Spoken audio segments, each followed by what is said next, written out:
ice and latitude 70 degrees 05 north, longitude 98.23 west. Having wintered in 1846 to 7 at Beattie Island, which isn't correct, actually, they had the date wrong. Oh. And they give the latitude. I'm not going to repeat the latitude because nobody cares. After having ascended Wellington Channel to latitude 77 degrees and returned by the west side of Cornwallis Island, Sir John Franklin commanding the expedition, all well. Party consisting of 2 officers and 6 men left the ships on Monday the 24th of May, 1847. G.M. Gore, Lieutenant Chase F. DeVoe, mate. I'm just listing, everything all well. All well. And this was the first winter. So everything was good then. Right. And then, around the margins of this paper, it's 25th of April, 1848. Okay. HM's ships Terror and Erebus were deserted on the 22nd of April, 5 leagues north-northwest of this, having been beset since the 12th of April, 1846. So 2 years. Right. The officers and crews, consisting of 105 souls under the command of Captain F.R.M. Crozier, landed here. This paper was found by Lieutenant Irving under the cairn supposed to have been built by Sir James Ross in 1831, 4 miles to the northward, where it had been deposited by the late Commander Gore in June 1847.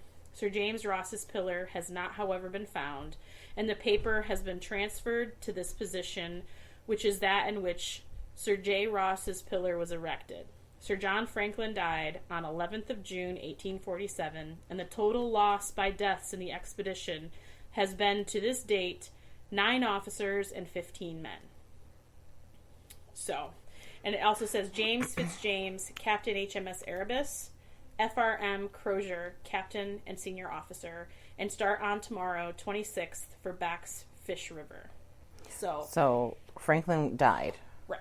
And other men died. And it but looks Crozier like he died, and then within a week of his dying, they left the ships. They just abandoned the ships, and they're going on this southern trek, and Crozier was still alive. Right.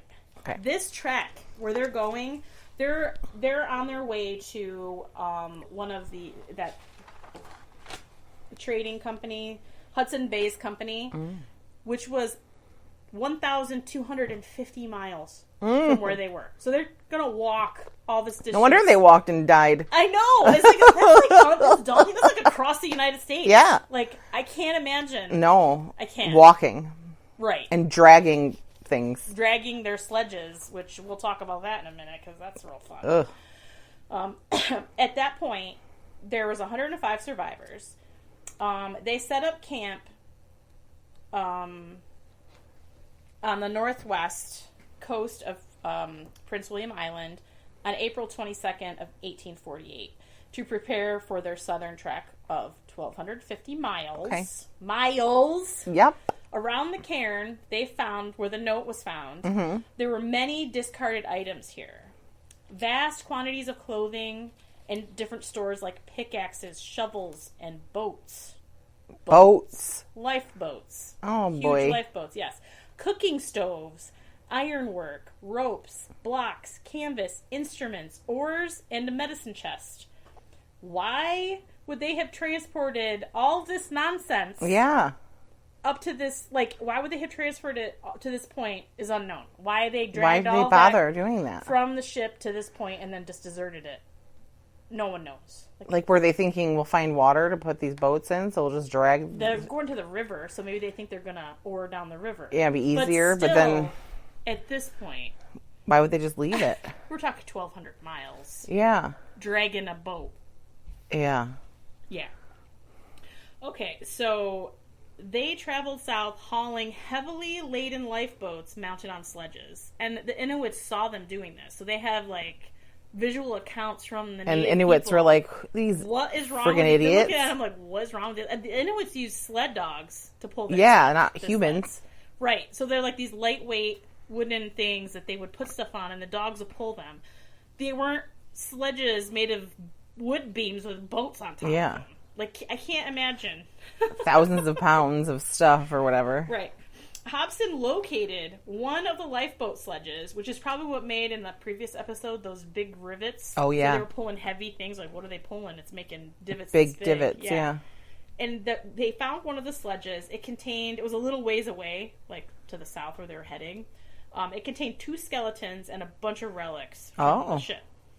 It was estimated that the combined weight of the boat and the sledge, oh God, nothing else in it, just the boat and the sledge, to be 1,400 pounds. Holy shit. And then they loaded a bunch of... And we'll talk later. Like, here. Some of the relics, in quotation marks, found on the boat were boots, silk handkerchiefs, curtain rods, silverware, scented soap, sponges, slippers, toothbrushes, and hair combs.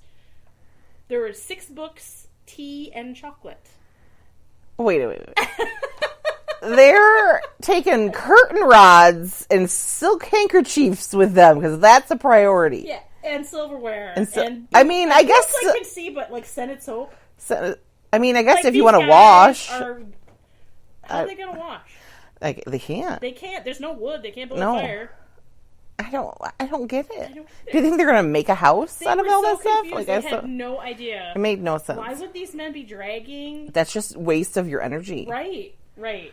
Just walk. So it was very confusing to everybody at this point. And those Inuits were like, what do they call the white people? Kabloonans.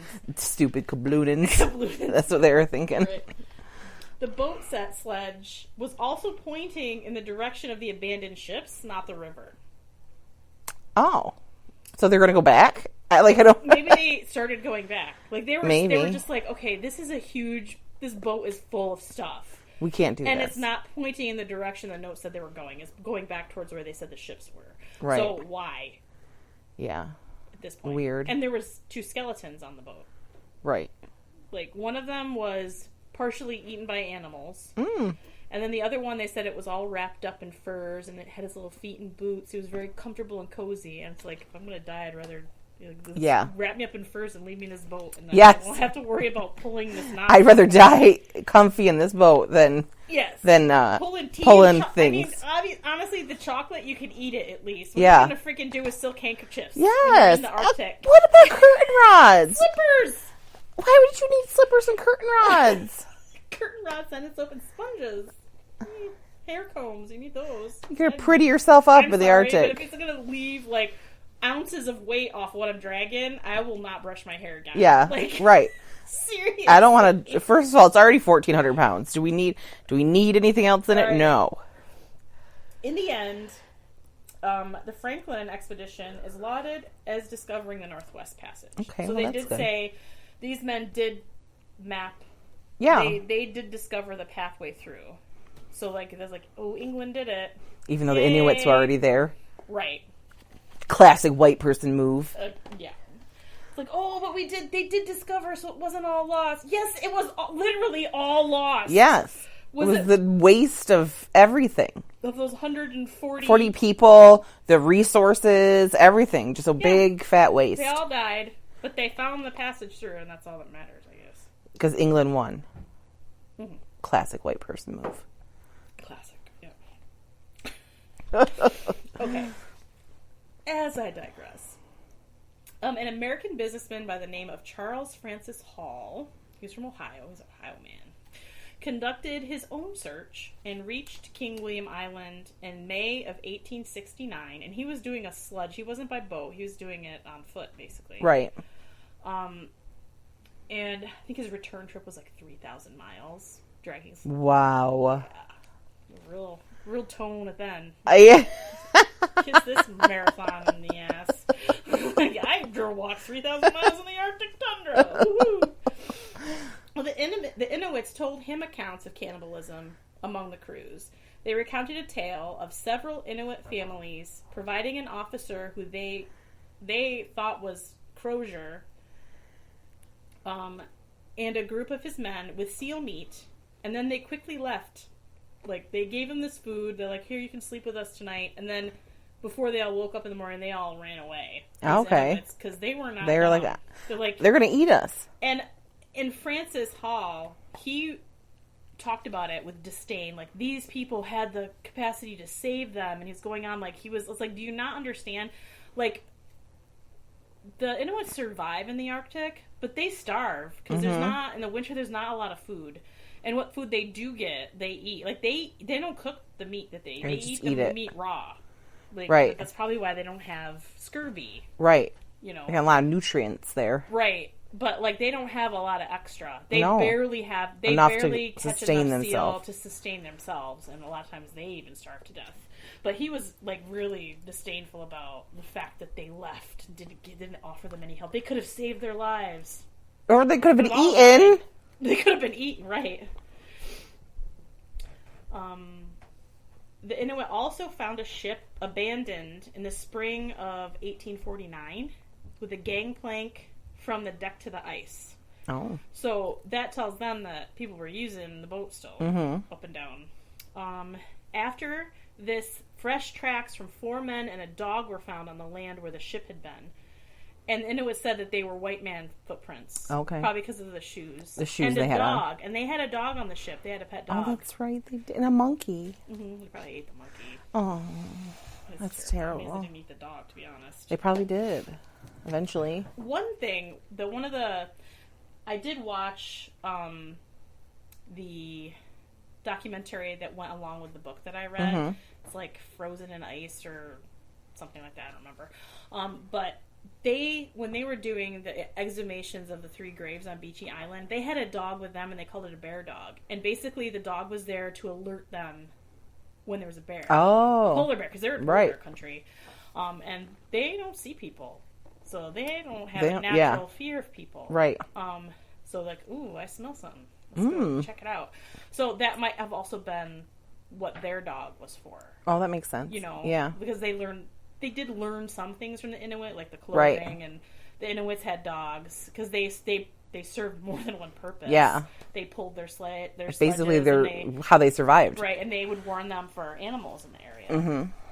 But the fact that they, in 1849, saw the footprints of 4 men and a dog near where this ship was, and the ship sank. But the fact that they saw these tracks, they were fresh. And they were on the land where the ship had been right after the ship had sank. Right.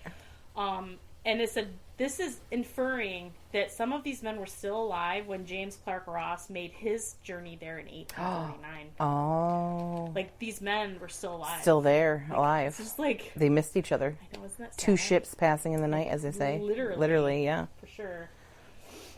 Okay, and later, Frederick Schwatka. He was a U.S. cavalry officer. Yes. He led a small expedition in June of 1878. He was backed by the American Geographical Society. Ooh.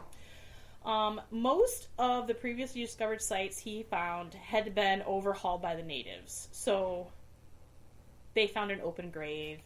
And the grave had no bones in it, but it had a medal with the name of John Irving.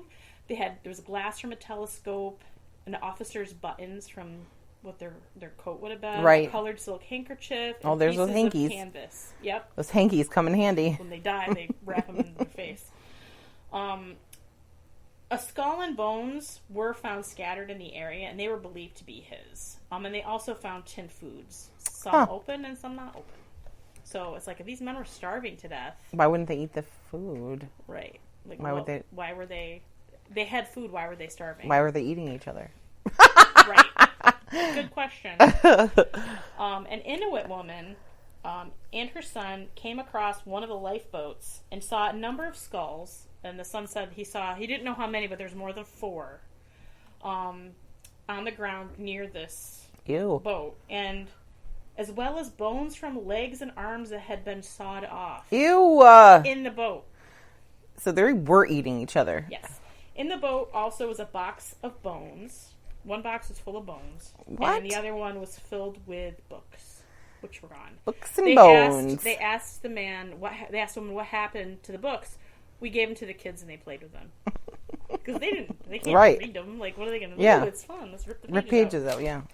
So who knows what kind, were they log books? You don't know what the books were. You don't know. They couldn't tell you. They can't read them. The last group of 30 to 40 men made they made it to the mouth of the Peffer River and